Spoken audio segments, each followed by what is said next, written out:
Hello class, good morning, welcome once again.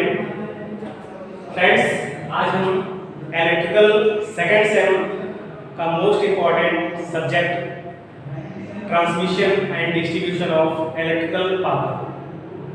Friends, ये आपके लिए नया सब्जेक्ट होगा और ये 50 मार्क्स का है। बहुत ही इम्पॉर्टेंट सब्जेक्ट है आपके इलेक्ट्रिकल ब्रांच का। हमने आपको फ्रेंड्स फर्स्ट ईयर में बताया था कि आप अभी पावर के बारे में पढ़ रहे हैं। आगे चल के हम पावर को किस प्रकार से ट्रांसमिट करेंगे, डिस्ट्रीब्यूट करेंगे और अल्टीमेटली हम किस प्रकार से उसको यूटिलाइज करेंगे, उसके बारे में सीखेंगे। ये सारी प्रोसेस हमारी मींस जनरेशन, ट्रांसमिशन, डिस्ट्रीब्यूशन को हम कंबाइंड रूप से इसको हम पावर सिस्टम के अंतर्गत पढ़ेंगे, जिसमें से ये हमारा पावर सिस्टम का पहला पार्ट है।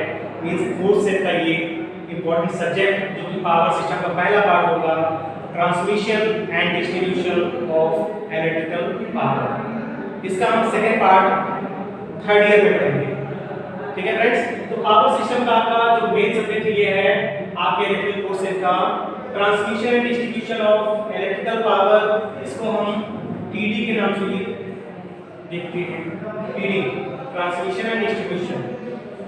तो फ्रेंड्स, ये सब्जेक्ट हमने आपको पहले से बताया कि बहुत ही इंपॉर्टेंट रहने वाला है आपके इलेक्ट्रिकल ब्रांच के लिए, क्योंकि ये आपका पावर सिस्टम का पहला पार्ट है। तो हम पावर को बेसिकली हम स्टार्टिंग से हम इसको समझेंगे कि पावर को किस प्रकार से जनरेट करते हैं, जनरेट करने के बाद हम कैसे कैसे इसको ट्रांसमिट करेंगे और ट्रांसमिट करने के बाद हम किस प्रकार से इसको हम डिफरेंट टाइप्स ऑफ कंज्यूमर के अकॉर्डिंग उसको हम डिस्ट्रीब्यूट करेंगे। तो फ्रेंड्स, एक आपके सामने लेआउट बना हुआ है पावर सिस्टम का। लेआउट हमने क्या क्या देखा, इसमें ट्रांसमिशन को शो कर रहा है, डिस्ट्रीब्यूशन को शो कर रहा है और आपका लास्ट में यूटिलाइजेशन का होगा। तो बेसिकली हम इस खाके के बारे में अध्ययन करेंगे। तो फ्रेंड्स, हमारा इस लेआउट का सबसे जो मेन पार्ट है, सबसे ऊपरी भाग है, ये हमारा है जनरेटर। जी, जनरेटर है मींस अल्टरनेटर एक प्रकार से है। यहीं से हम इलेक्ट्रिकल एनर्जी का जनरेशन करेंगे। क्योंकि फ्रेंड्स, हमारा ये जो जनरेटर है पूरे पावर सिस्टम का मुखिया होता है। मींस सबसे ऊपर होता है, हेड होता है, और पूरे पावर सिस्टम का मुखिया इसलिए होता है क्योंकि विद्युत शक्ति का उत्पादन हम यहीं से स्टार्ट करेंगे, इसलिए इसको हम पूरे पावर सिस्टम को मुखिया बोलते हैं। ठीक है फ्रेंड्स, तो ये हमारे पावर सिस्टम का मुखिया होता है, मींस विद्युत एनर्जी को यहीं से ये जनरेट करेगा। इसी को हम जनरेटर भी बोलते हैं, अब मेन स्टेशन भी बोलते हैं। तो फ्रेंड्स, हमारा ये इलेक्ट्रिकल सिस्टम का मेन आपका मुखिया है, साथ ही साथ ये आपका मेन स्टेशन भी है। तो ये जनरेटर हो गया। बेसिकली हम विद्युत एनर्जी का जनरेशन जो करते हैं, उत्पादन करते हैं, वो 11 किलो वोल्ट पे करते हैं फ्रेंड्स। कितने किलो वोल्ट पर? 11 किलो वोल्ट पर। इस चीज को आप ध्यान दीजिएगा, विद्युत ऊर्जा का उत्पादन हमेशा और हमेशा 11 किलो वोल्ट पर किया जाता है। तो 11 किलो वोल्ट पर आपका उत्पादन हुआ। उत्पादन करने के बाद सेकेंड जो टर्म आपका आता है वो ट्रांसमिशन की बात करते हैं। उत्पादन यहाँ पे हमारा विद्युत का 11 किलो वोल्ट पे हो गया। उत्पादन करने के बाद अगला जो स्टेप होगा वो ट्रांसमिशन का होगा। लेकिन फ्रेंड्स, आपको अगले टॉपिक में बताएंगे कि हम विद्युत ऊर्जा का ट्रांसमिशन करते समय वोल्टेज लेवल को हाई रखते हैं। वोल्टेज लेवल को हाई क्यों रखते हैं, उच्च क्यों रखते हैं, इसका कारण आपका अगले टॉपिक में मिलेगा। लेकिन आप मोटा मोटा जान लीजिए कि हम विद्युत का जो हम ट्रांसमिशन करते हैं, मींस संचरण करते हैं, वो प्रायः उच्च वोल्टेज पर करते हैं। क्यों? क्योंकि उच्च वोल्टेज पर कुछ लाभ होते हैं। उन लाभ का वर्णन हम अगले टॉपिक पर करेंगे आपको। अब ये जानिए आप कि विद्युत ऊर्जा का हमेशा संचरण प्रायः उच्च वोल्टेज पर किया जाता है। तो फ्रेंड्स, जाहिर सी बात है, यहाँ तो केवल 11 किलो वोल्ट है। इस 11 किलो वोल्ट को हमें बढ़ाना पड़ेगा। तो बढ़ाने के लिए क्या करेंगे आप? स्टेप अप ट्रांसफार्मर का प्रयोग करेंगे आप। तो हम यहाँ पर friends step up transformer use करेंगे। स्टेप अप ट्रांसफार्मर का यूज करके हम इस 11 किलोवोल्ट को 400 किलोवोल्ट में परिवर्तित कर लेंगे। ओके फ्रेंड्स, जैसे ही हमने 11 किलोवोल्ट को 400 किलोवोल्ट में परिवर्तित कर दिया, हमारा ये कहलाएगा primary transmission sub station. Means विद्युत ऊर्जा को हमने 11 किलोवोल्ट पे जनरेट किया। जनरेट करने के बाद हमने स्टेप अप ट्रांसफार्मर का प्रयोग करते हुए 11 किलोवोल्ट को 400 किलोवोल्ट में परिवर्तित कर लिया। अब इस 400 किलोवोल्ट को हम ट्रांसमिट करेंगे कहां से? प्राइमरी ट्रांसमिशन सब स्टेशन के द्वारा।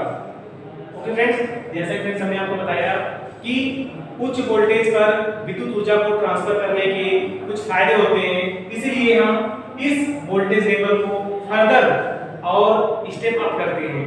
तो पुनः हम दोबारा स्टेप अप ट्रांसफार्मर का यूज करते हैं और इस 400 किलोवोल्ट को हम 33 किलोवोल्ट में परिवर्तित कर देते हैं। तो फ्रेंड्स, ये हमारा कहलाएगा सेकेंडरी ट्रांसमिशन। तो फ्रेंड्स, हमने देखा कि अब ये हायर वोल्टेज मींस 33 किलोवोल्ट पर विद्युत ऊर्जा को हम ट्रांसमिट कर रहे हैं, मींस संचालित कर रहे हैं, अर्थात एक स्थान से दूसरे स्थान को हम भेज रहे हैं। किसके द्वारा? ट्रांसमिशन लाइन के द्वारा। ओके फ्रेंड्स, तो हम 33 किलोवोल्ट पर विद्युत ऊर्जा को एक स्थान से दूसरे स्थान पर भेज रहे हैं। फ्रेंड्स, यहाँ तक ये ट्रांसमिशन हो गया। अब हमारा नेक्स्ट प्रोसेस आएगा डिस्ट्रीब्यूशन। हमने यहाँ पे जनरेशन किया, फिर ट्रांसमिशन किया, अब हम डिस्ट्रीब्यूशन करेंगे। डिस्ट्रीब्यूशन कैसे करेंगे आप? जैसे जैसे आपका उपभोक्ता होगा उसके अकॉर्डिंग, क्योंकि जो हमारा उपभोक्ता है वो 33 किलोवोल्ट की इतनी उच्च वोल्टेज की एनर्जी को कंज्यूम नहीं कर पाएगा, इसीलिए हम इस वोल्टेज लेवल को अप डाउन करेंगे ताकि उसको बांट सके। तो फ्रेंड्स, क्या करेंगे हम? यहाँ पे हम स्टेप डाउन ट्रांसफार्मर का यूज करेंगे और 35 किलोवोल्ट की इस विद्युत ऊर्जा को हम 11 किलोवोल्ट में परिवर्तित कर लेंगे। किसकी हेल्प से? स्टेप डाउन ट्रांसफार्मर की मदद से। तो स्टेप डाउन ट्रांसफार्मर का यूज करते हुए हम 33 किलोवोल्ट की विद्युत लाइन को हम 11 किलोवोल्ट में परिवर्तित कर लेंगे और ये हमारा कहलाएगा प्राइमरी डिस्ट्रीब्यूशन।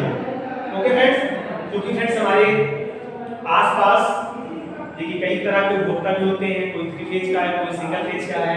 तो फर्दर हम इस 11 किलोवोल्ट की विद्युत ऊर्जा को हम फर्दर 415 वोल्ट पे कन्वर्ट कर लेते हैं।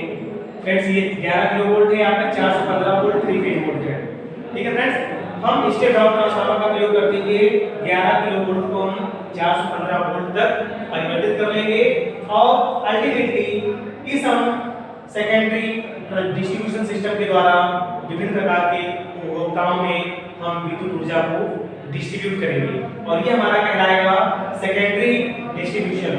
ओके फ्रेंड्स, अल्टीमेटली हम लास्ट में हमारे पास अगर सिंगल फेज भी अगर उपभोक्ता होगा तो क्या करेंगे फ्रेंड्स? मेन लाइन और न्यूट्रल के बीच में कनेक्शन देके उसको हम सप्लाई प्रदान कर देंगे। तो यहाँ पे क्या कहलाएगा फ्रेंड्स? हमारा यूटिलाइजेशन।